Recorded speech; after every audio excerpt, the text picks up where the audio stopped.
जय हिंद प्यारे बच्चों, मैं श्रीकांत पांडे एक बार फिर से आपका स्वागत करता हूं अपने YouTube channel dream bird academy पर। बच्चों, अभी तक हम लोग रसायन विज्ञान के 2022 के 5 सेट सॉल्व कर चुके हैं। आज हम लोग छठवां सेट सॉल्व करने जा रहे हैं।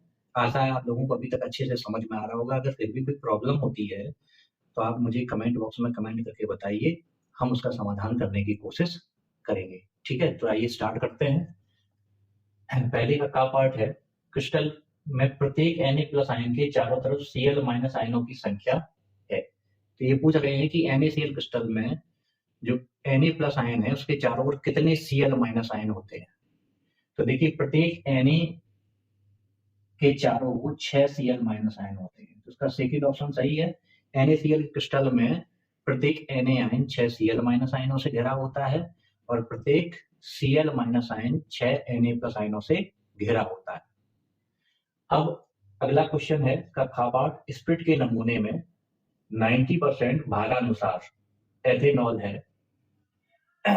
एथेनॉल का मूल प्रभाज क्या होगा, ये इन्होंने पूछा है। भारानुसार उन्होंने कहा है 90% एथेनॉल है। इसका मतलब क्या हुआ जाके, ये खा पार्ट है, ये इसका हल है, यानी कि स्मॉल w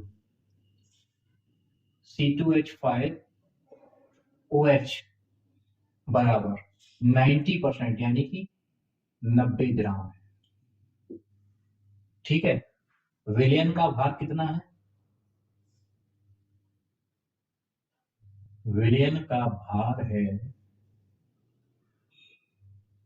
100 ग्राम। इसका मतलब विलायक का भार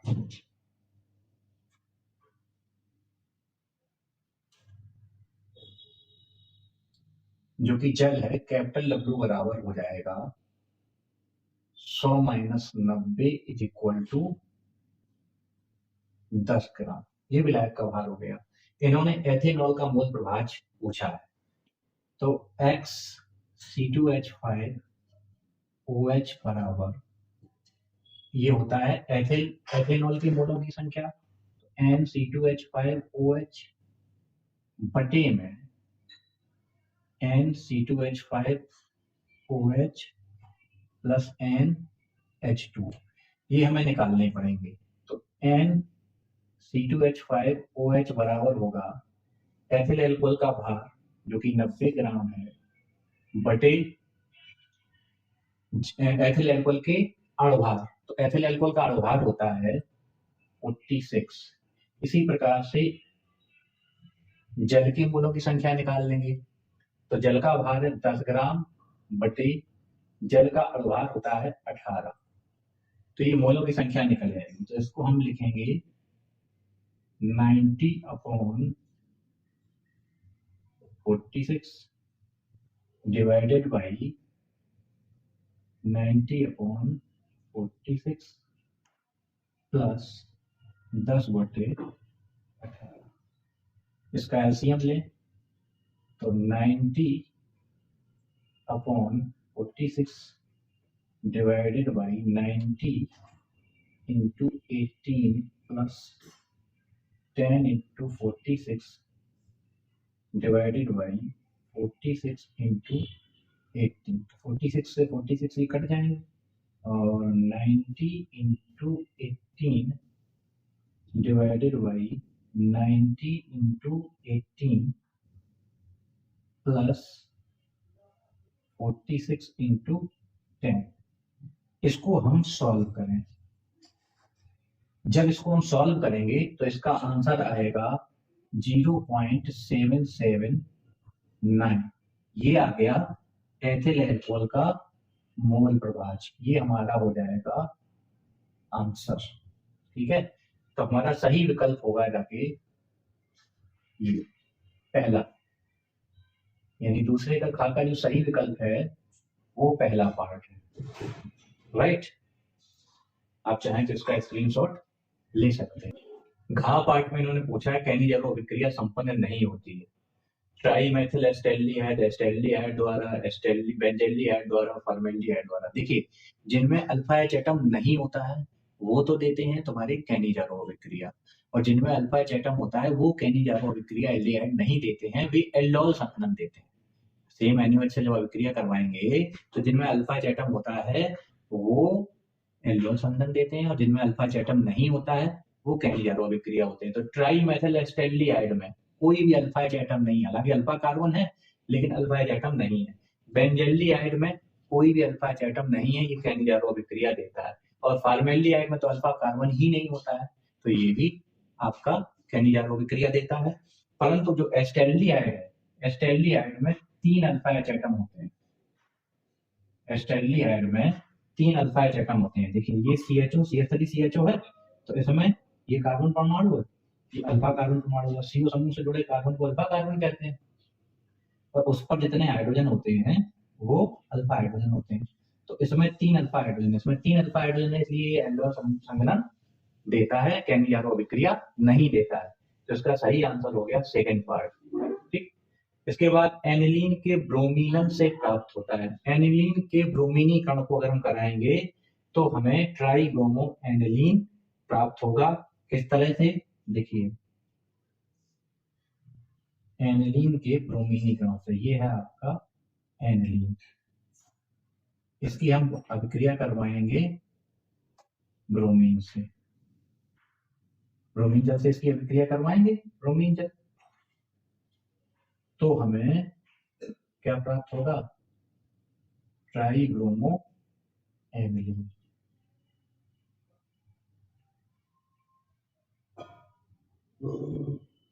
ठीक है, तो ट्राइब्रोमो एनिलीन तो सही विकल्प होगा जाके आपका ये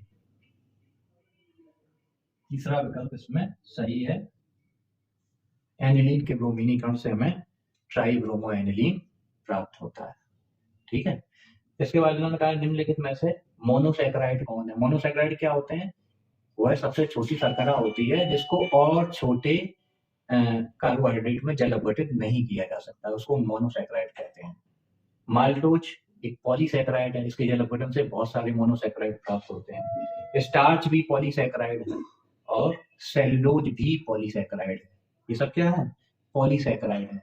तो इसमें जो पॉलीसैकेराइड नहीं है यानी कि मोनोसैकेराइड है, वो होता है आपका फ्रक्टोज। फ्रक्टोज एक मोनोसैकेराइड है, जिसका सही विकल्प है सेकंड पार्ट। राइट, यहाँ तक ये पांचवें का हो गया है। सॉरी, यहाँ तक ये जो है इसके 5 क्वेश्चन हो गए, बीच में एक क ग छूट गया जिसको अभी हम आगे सॉल्व कर रहे हैं। ये लिखने में मिस्टेक हो गई थी, तो इसको हम अभी आगे सॉल्व कर दे रहे हैं। ठीक है, आप चाहो तो इसका एक बार स्क्रीनशॉट ले सकते हो। अब पहले का ग रह गया था, उसमें प्रथम कोटि की अभिक्रिया में 50 सेकेंड में पदार्थ की सांद्रता प्रारंभिक सांद्रता की आधी रह जाती है, वेग स्थिरांक का मान पूछा गया। तो ये है पहले का गा पार्ट। क्या है, प्रथम कोटि की अभिक्रिया के लिए पूछा है। प्रथम कोटि की अभिक्रिया के लिए आर्दायन का फार्मूला होता है K बराबर 0.693 बटे टी हाफ, जहां टी हाफ आपकी अर्धायु है। सीधे सीधे मान रख देंगे इसमें टी हाफ का, तो 0.693 बटे टी हाफ की वैल्यू दी है 50 सेकंड में, तो 50 का इसमें हम भाग दे देंगे, तो इसका आंसर आ जाएगा, इसको सॉल्व करें तो आंसर आएगा 1.38 गुणे 10 की पावर -2 सेकेंड, ये इसका आंसर हो जाएगा। तो इसमें सही विकल्प होगा आपका पहला, ये आपका पहले का गा हो गया। ठीक है, ये सही विकल्प हो जाएगा। इसके बाद है असामान्य मोलर द्रव्यमान से आप क्या समझते हैं। 80% वियोजित होने वाले CaNO3 विलयन के लिए वान ठाप गुणांक की गणना करिए। देखिए, जो अणुसंख्य गुणधर्म होते हैं, अणुसंख्य गुणधर्म होते हैं अर्थात जो अणुओं की संख्या पर निर्भर करते हैं, विलयन के जो अणुसंख्य गुणधर्म होते हैं वे जो है उनकी सहायता से हम किसी भी पदार्थ के अणुभार को भी ज्ञात कर देते हैं। जो अणुसंख्य गुणधर्म होते हैं उनके आधार पर किसी पदार्थ के अणुभार को हम ज्ञात कर सकते हैं। तो जैसे ग्लूकोज है, सुक्रोज है, यूरिया है, ये जितने भी पदार्थ हैं, इनको जब जल में घोलते हैं तो ना तो इनका संयोजन होता है, यानी कि अणु आपस में जुड़ते नहीं है, और ना ही इनका वियोजन होता है। ठीक है, तो इनका जो अणुभार निकलता है सूत्रों के आधार पर, बहुत सारे सूत्र होते हैं, प्रसरण दाब के हैं, मोलर उन्नयन स्थिरांक है, हिमांक अवनमन स्थिरांक है, इस तरीके से उन सूत्रों के आधार पर इस प्रकार के पदार्थों के जो अणुभार निकलते हैं वो वही निकलते हैं जो कि उनके सूत्र के आधार पर होते हैं। लेकिन समस्या कहां पर आती है? जब हम किसी ऐसे पदार्थ का अणुभार निकालते हैं जिसका कि विलयन की अवस्था में या तो संगुणन हो जाता है या फिर वियोजन हो जाता है, तो उस अवस्था में क्या होता है कि जो अणुभार निकलता है उनके सूत्र के आधार पर जो अणुभार होता है उससे मैच नहीं करता है, या तो उससे ज्यादा निकलेगा, डबल ट्रिपल एन टाइम हो जाएगा, या फिर डबल ट्रिपल एन टाइम कम हो जाएगा। ठीक है, या तो कम हो जाएगा 1-2 गुना या ज्यादा हो जाएगा। ठीक, तो इसको, इस प्रकार के अणुभार को हम कहते हैं असामान्य अणुभार। तो वैसा वैसा ही यहाँ पर हमने लिखा हुआ है, असामान्य मोलर द्रव्यमान जब अणुसंघ गुणधर्म के आधार पर निर्धारित किसी पदार्थ का अणुभार उसके अणुसूत्र के आधार पर निकाले गए अणुभार से भिन्न होता है, तो इस पदार्थ का अणुभार असामान्य अणुभार या मोलर द्रव्यमान भी कहते हैं। अणुभार को ही मोलर द्रव्यमान भी कहा जाता है। अब ये तो होगी इसकी डेफिनेशन।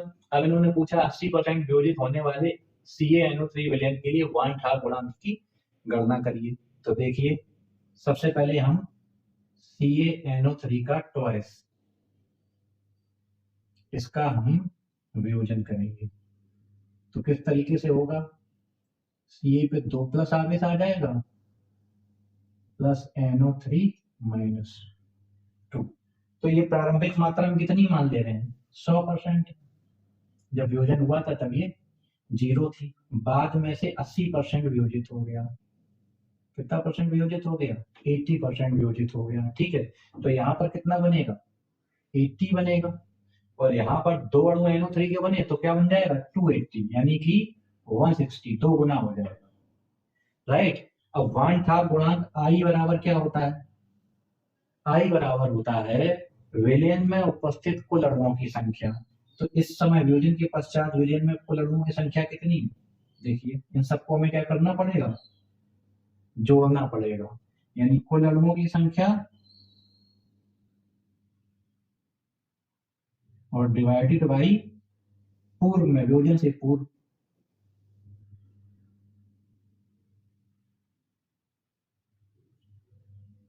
वियोजन से पूर्व जितने अणु थे वो उनको डिवाइड कर देंगे। तो हम देखें तो कुल अणुओं की संख्या कितनी हो जाएगी? 100 माइनस 80 और प्लस 80 प्लस 160, और डिवाइड करेंगे। प्रारंभ में कितने अणु लिए गए थे? 100, तो 100 से भाग देंगे तो ये 80 से 80 कट गए, और ये 260 हो गया। 260 डिवाइडेड बाई 100। ठीक है, तो कितना हो जाएगा?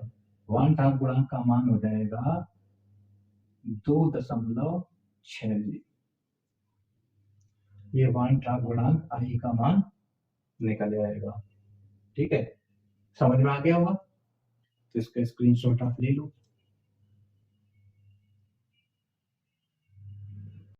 अब है खा फलक, दूसरे का खा, फलक केंद्रित घनी FCC एकक कोष्ठका में परमाणुओं की कुल संख्या ज्ञात करिए। ये है दूसरे का खा। तो फलक केंद्रित में परमाणुओं की संख्या निकालनी है, तो हम बना लें फलक केंद्रित घनी। ये हमने क्यूब बनाया, और ये फलक केंद्रित क्या होगा? इसके कॉर्नर्स पे तो कब परमाणु होंगे ही। देखो, कॉर्नर्स पे परमाणु होते हैं भैया, कॉर्नर्स पे परमाणु हो गए, और इसके सरफेस पे एक ही ऊपर वाली सरफेस है और एक ये नीचे वाली सरफेस है। तो देखिए, ऊपर और नीचे वाली पे एक एक परमाणु हो गए, इधर वाली पे और इधर वाली पे ये हो गए। अब ये सामने वाली है और ये इधर वाली है, एक एक परमाणु यहाँ पर हो गए। तो इस तरीके से फेस सेंटर्ड होती है। ये FCC क्यूबिक है। ठीक, अब इसमें जो है परमाणुओं की संख्या हमें निकालनी है, तो निकाल दो। तो देखिए कॉर्नर्स पे, यानी एक जो पार्टिकल्स होता है, एक कण 8 यूनिट सेल्स का हिस्सा होता है। तो कोनों पर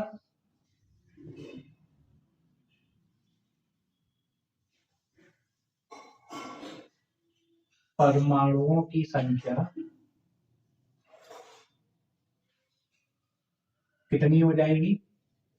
कितने कोने हैं? 8 कोने हैं।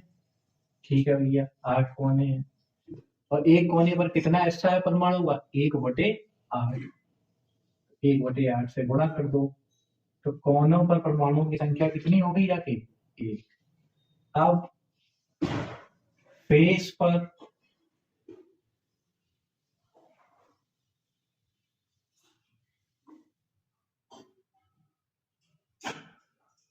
परमाणुओं की संख्या ये कितनी होगी जाके?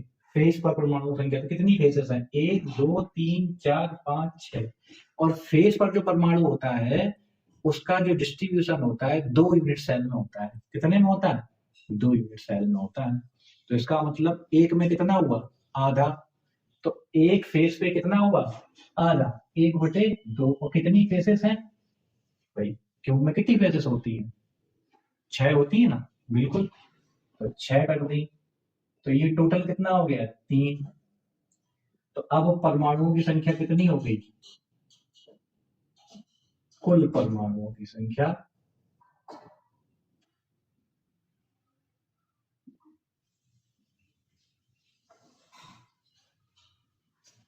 भाई, ये कॉर्नर वाला 1 है और प्लस फेस वाली 3 है, टोटल हो गई 4। ये हो गया आपका आंसर। ये आपका आंसर हो गया। ठीक है। अब दूसरे का खा पार्ट है, ये तो लग गया खा पार्ट, बिल्कुल ठीक है। अब है आयनों की चालकता का मापन किस प्रकार किया जाता है? तो देखिए आयनों की चालकता का मापन, यानी कि विद्युत अपवर्तक के विलयन में जो आयन होंगे उनकी चालकता हमें ज्ञात करनी है। तो देखिए चालकता जो होती है वो प्रतिरोध के व्युत्क्रम के बराबर होती है। यानी कि अगर हमें विलयन का प्रतिरोध पता लग जाए तो हम चालकता ज्ञात कर लेंगे, राइट ना। तो अब प्रतिरोध ज्ञात करने के लिए जो फिजिक्स में व्हीटस्टोन सेतु होता है कि अगर 3 प्रतिरोध हमें दिए जाए तो चौथे को हम ज्ञात कर लेते हैं बैलेंस करके, है ना। तो व्हीटस्टोन सेतु आपने फिजिक्स में बहुत अच्छे से पढ़ा होगा। तो उसमें हम क्या करते हैं, चालकता सेल लिख लेते हैं, उसमें हम विद्युत अपवर्तक के विलयन को भर लेते हैं। चालकता सेल एक विशेष प्रकार का सेल होता है जिसकी मदद से हम विद्युत अपवर्तक को एज ए प्रतिरोध इस्तेमाल कर सकते हैं। तो उसको क्या करते हैं, 3 में चौथे के स्थान पर हम जोड़ देते हैं। अब इसमें प्रॉब्लम पता है क्या आती है? प्रॉब्लम ये आती है कि चूंकि ये तार तो है नहीं इसमें विलयन, तो इसमें व्हीटस्टोन सेतु में हम डायरेक्ट करंट यानी डीसी धारा प्रवाहित करते हैं। अगर यहाँ भी हम डीसी धारा प्रवाहित करेंगे तो क्या होगा कि इसका सांद्रण बदल जाएगा, यानी इसमें जो है ये विद्युत अपवर्तन की क्रिया करवा देगा, जिसकी वजह से क्या होगा, सांद्रण बदल जाएगा। तो इसके लिए हम क्या करते हैं, उसमें एसी धारा प्रवाहित करते हैं। तो एक प्रॉब्लम दूर हुई। दूसरी प्रॉब्लम क्या होती है, जो व्हीटस्टोन सेतु होता है उसमें हम गैल्वेनोमीटर का इस्तेमाल करते हैं। क्या इस्तेमाल करते हैं? गैल्वेनोमीटर का। लेकिन यहाँ पर एसी धारा को मापने के लिए गैल्वेनोमीटर उपयोगी साबित नहीं होता है। तो उसके लिए हम नल पॉइंट डिटेक्टर, शून्य विक्षेप मापी एक यंत्र होता है, उसकी सहायता से वो जीरो कर देता है। उसकी सहायता से हम उसको इस्तेमाल, इसकी सहायता से उसकी इसकी जगह, तो गैल्वेनोमीटर के स्थान पर हम शून्य विक्षेप मापी का इस्तेमाल कर लेते हैं। ठीक है। अब करेंगे क्या, उसको यहाँ पर जोड़ देंगे। जो सेल है उसको हमने बनाया नहीं, आप चित्र में जाके बुक में देख लीजिए। तो सेल जो हमने जिसमें विद्युत अपवर्तक भरा है उसके प्रतिरोध को हमने एक्स से नोट किया है। और व्हीटस्टोन सेतु के अनुसार क्या होता है, R1/R2 बराबर x/R3। ठीक है। और x बराबर R1/R3/R2, यानी कि हमें विद्युत अपवर्तक के विलयन का प्रतिरोध पता चल गया। और हम जानते हैं चालकता C बराबर 1/x होता है, यानी प्रतिरोध का उल्टा होता है। तो इसकी जगह पर मान डाल देंगे R2/R1/R3, और इस तरीके से हमें चालकता पता लग जाएगी। विधि को हमने एक बार यहाँ पर लिख दिया है। देखिए आयनों की चालकता ज्ञात करने के लिए विद्युत अपवर्तक विलयन के प्रतिरोध को एक व्हीटस्टोन सेतु तथा चालकता सेल की सहायता से मापा जा सकता है। जिस विद्युत अपघट्ट विलयन की चालकता को मापना होता है उसे चालकता सेल में भर लिया जाता है और सेल को व्हीटस्टोन सेल की चौथी भुजा से चित्र के अनुसार जोड़ दिया जाता है। बैटरी के स्थान पर एसी का प्रयोग करते हैं, यानी डीसी के स्थान पर काय का प्रयोग करते हैं, एसी का। वह गैल्वेनोमीटर के स्थान पर नल पॉइंट डिटेक्टर का प्रयोग करते हैं। अब परिवर्तनीय प्रतिरोध को इस प्रकार समायोजित करते हैं कि यहाँ पर क्या हो जाए, जीरो हो जाए, यानी जीरो पे हो जाए। इस हिसाब से परिवर्तनीय प्रतिरोध को बैलेंस करेंगे, ठीक, और शून्य विक्षोभ की स्थिति प्राप्त हो जाए। जब ऐसा होगा तो हम आराम से जो प्रतिरोध निकलेगा व्हीटस्टोन सेतु का सिद्धांत लगा के उस प्रतिरोध को निकाल लेंगे, और जब प्रतिरोध निकल आएगा तो हमारी वो भी निकल जाएगी, क्या कहते हैं उसको, चालकता। तो इस तरीके से हम चालकता का मापन कर सकते हैं। आप इसका स्क्रीनशॉट ले लीजिए।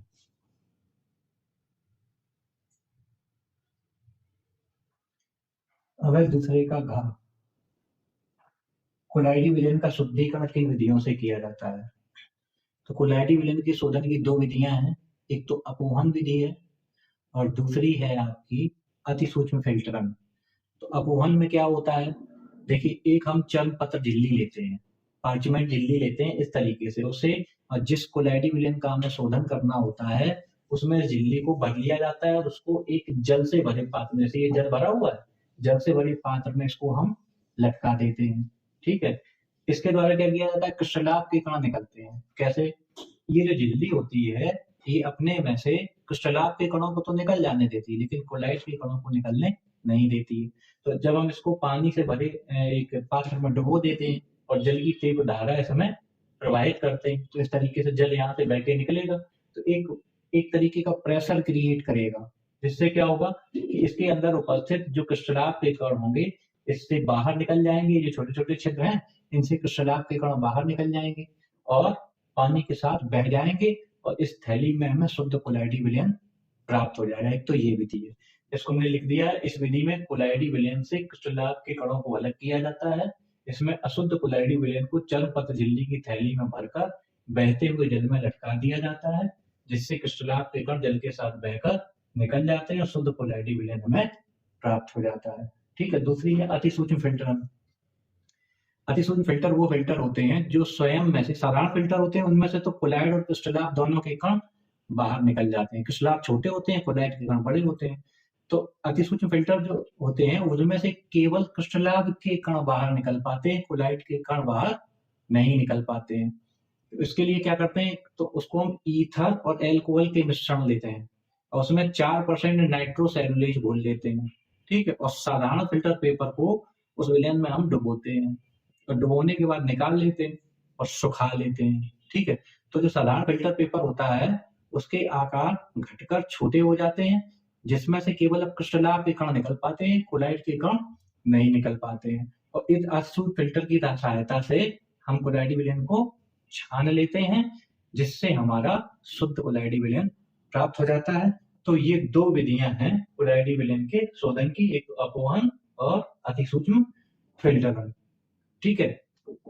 इसके बाद तीसरे का पार्ट है, ठोस क्रिस्टलों में बिंदु दोष पर संक्षिप्त टिप्पणी लिखिए। तो ये जो जीजे सेट था, तीसरा सेट, उसके क्वेश्चन नंबर 2 सेम था, मतलब क्रिस्टलों के बिंदु दोष, वहां पर हम आपको समझा चुके हैं, तो उसको वहां पर जाके कर लीजिए। जो वीडियो नंबर है, जो सेट 3 का पार्ट फर्स्ट, यानी पहले ही वीडियो में आपको वो मिल जाएगा, ठीक है। ये वहां से कर लीजिए, मतलब उसका हम लिंक आई बटन पे दे देंगे तो वहां से आप देख लेना। इसके बाद क्या होता है, जबकि केवल रासायनिक समीकरण लिखिए।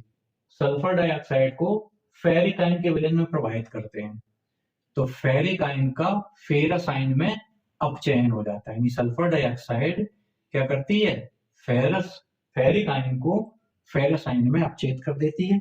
किस तरीके से, देखिए 2Fe3 plus SO2 plus H2O is equal to 2Fe2 plus 3 plus से काय में चला गया 2 प्लस में, प्लस सल्फ्यूरिक अम्ल बनेगा और इस तरीके से फेरिक का फेरस में अपचयन हो जाएगा, राइट। अमोनिया की क्लोरीन गैस से अभिक्रिया कराते हैं। अमोनिया को क्लोरीन के अधिक के साथ गर्म करते हैं तो NCl3 नाइट्रोजन ट्राइक्लोराइड बनता है। किस तरीके से, 3Cl2 plus NH3 is equal to NCl3 plus 3HCl, यानी कि अमोनिया की अधिक मात्रा जब क्लोरीन के साथ, अमोनिया की जब क्लोरीन की अधिक मात्रा के साथ क्रिया कराई जाती है तो हमें नाइट्रोजन ट्राइक्लोराइड मिलता है। ठीक है, तो इसका आप स्क्रीनशॉट ले लीजिए। अब है तीसरे का गा पार्ट। प्रत्येक के 2 उदाहरण देते हुए द्विक लवण तथा संकुल में अंतर स्पष्ट कीजिए। देखिए, द्विक लवण में क्या होता है, 2 साल्ट होते हैं और वो केवल ठोस अवस्था में होते हैं। जैसे फिटकरी है K2SO4 डॉट Al2SO4 का होल थ्राइस डॉट 24H2O। जैसे फिटकरी है K2SO4 डॉट Al2SO4 का थ्राइस डॉट 24H2O। इसका अस्तित्व केवल ठोस अवस्था में है। इसको अगर हम विलयन में यानी जल में घोल देंगे तो ये K प्लस आयन अलग हो जाएंगे, Al3 प्लस आयन अलग हो जाएंगे, SO4 2 माइनस आयन अलग हो जाएंगे, यानी अपने अपने आयनों में ये विभाजित हो जाएगा और इसका अस्तित्व समाप्त हो जाएगा। अगर हम उस विलयन का फिर से क्रिस्टलीकरण कर रहे हैं तो फिर से हमें द्विक लवण प्राप्त हो जाएंगे। ठीक है, जबकि संकुल में क्या होता है, संकुल में इसका ठोस अवस्था में भी इसका अस्तित्व होता है और विलयन में भी अपने विशिष्ट आयनों के साथ ही अपना अस्तित्व बनाए रहता है। जैसे K4FeCN का 6 है तो इसमें सिंपल आयन K प्लस में टूटेगा और FeCN का 6 4 माइनस में टूटेगा जाके। ठीक है, इसमें ये CN और Fe इसका अलग अलग परीक्षण नहीं देगा, ये सीधा सीधा FeCN का 6 4 माइनस का परीक्षण तो देगा, परंतु जिनसे ये मिलकर बना हुआ है उनमें ये नहीं टूटेगा। ये इसकी विशेषता है। तो जैसे देखिए हमने यहाँ पे लिख रखा है कि द्विक लवण का अस्तित्व जो है केवल ठोस अवस्था में होता है, विलयन की अवस्था में नहीं होता है। और संकुल का अस्तित्व ठोस अवस्था में भी होता है और विलयन में भी, दोनों अवस्थाओं में होता है। इसको जलीय विलयन में घोलने पर ये आयनों में विभाजित हो जाएगा। फिटकरी को अगर जल में घोलेंगे तो ये पोटेशियम सल्फेट और एल्यूमिनियम आयनों में विभाजित हो जाएगा। जलीय विलयन में अपना अस्तित्व संकुल आयनों के रूप में बनाए रखता है। जैसे इसको K4FeCN का 6 को हमने अगर जल में घोला तो सिंपल आयन पोटेशियम आयन में ये टूटेगा और साथ में ये तुम्हारे FeCN का 6 4 माइनस। ठीक है, इसमें ये टूट जाएगा। अब इसके एग्जाम्पल की बात करी जाए तो दो एग्जाम्पल, एक तो इसका द्विक लवण का एग्जाम्पल मोहर लवण हो गया FeSO4 NH4 का whole twice SO4 dot 6H2। Ferrous ammonium sulphate, ferrous sulphate एक और दूसरा साल्ट हो गया अमोनियम सल्फेट। दूसरा एग्जाम्पल फिटकरी का है potassium aluminium sulphate K2SO4 dot Al2SO4 का थ्राइस डॉट 24H2। इसके 2 उदाहरण में, एक आपका K4FeCN का 6 हो गया पोटेशियम हेक्सासाइनोफेरेट सेकंड और डाई सिल्वर फर्स्ट क्लोराइड। ये 2 एग्जाम्पल हो गए और ये इसमें हो गया अंतर। एक बार आप चाहो तो इसका स्क्रीनशॉट ले सकते हो। ठीक है, अब है आरएनए। आरएनए क्या होता है, देखिए 2 न्यूक्लिक एसिड्स होते हैं, एक तो डीएनए और आरएनए। ये दोनों कोशिका के केंद्रक में पाए जाते हैं और जो न्यूक्लिक एसिड्स होते हैं इनके जो मुख्य घटक होते हैं, एक तो शर्करा होता है, एक शुगर होता है, एक बेस होता है नाइट्रोजन युक्त और एक होता है फास्फेट। यानी 3 चीजों से मिलकर न्यूक्लिक एसिड बना होता है। ठीक है, अब जो डीएनए होता है उसमें डीऑक्सीराइबोस शुगर होती है और जो आरएनए होता है उसमें राइबोस शुगर होती है। ठीक, आरएनए में राइबोस शुगर होती है और जो बेस होता है उस बेस में जो आरएनए होता है उसमें एडेनिन ग्वानिन साइटोसिन के साथ यूरेसिल और पाया जाता है। एडेनिन ग्वानिन साइटोसिन और यूरेसिल और साथ में फास्फेट होता है। ये जो न्यूक्लिक एसिड होते हैं इनको पॉलीन्यूक्लियोटाइड भी कहते हैं। पॉलीन्यूक्लियोटाइड काहे से बने होते हैं, न्यूक्लियोटाइड के बहुलीकरण से बने होते हैं। यानी कि जो न्यूक्लियोटाइड होता है उसके संघनन बहुलीकरण से हमें पॉलीन्यूक्लियोटाइड प्राप्त होते हैं। ठीक है, बहुत सारे न्यूक्लियोटाइड जुड़ जाते हैं और जो एक न्यूक्लियोटाइड की यूनिट होती है उस एक यूनिट में आरएनए की बात कर रहे हैं, उसमें एक राइबोस शुगर होती है प्लस एक नाइट्रोजन युक्त बेस होता है जो कि एडेनिन ग्वानिन साइटोसिन और यूरेसिल में से एक हो सकता है और साथ में एक फास्फेट होता है। तो इन 3 से मिलकर एक यूनिट बनती है किसकी, न्यूक्लियोटाइड की। और बहुत सारे न्यूक्लियोटाइड्स का जब संघनन बहुलक होता है तो पॉलीन्यूक्लियोटाइड बनती हैं। ये जो होते हैं डीएनए और आरएनए, ये हमारी आनुवंशिकता के लिए जिम्मेदार होते हैं। ठीक है, तो यहाँ तक ये देख लीजिए, इसका शॉट ले लीजिए, इसको नोट कर लेना। आज का वीडियो हम लोग यहीं पर समाप्त करते हैं। अगले वीडियो में आगे के जो और प्रश्न हैं उनको सॉल्व करेंगे। तब तक आप इसका अभ्यास कर लीजिए और जो पुराने सेट्स हैं उनको सॉल्व कर लीजिए। वीडियो पसंद आया है तो लाइक करिए, अपने दोस्तों अधिक से अधिक लोगों के साथ शेयर करिए, चैनल को सब्सक्राइब करिए। भाई अगर अच्छा लग रहा है तो करिए, नहीं तो कोई बात ही नहीं है, फिर जैसी आपकी मर्जी। और मिलते हैं अगले वीडियो में। तब तक के लिए जय हिंद, नमस्कार।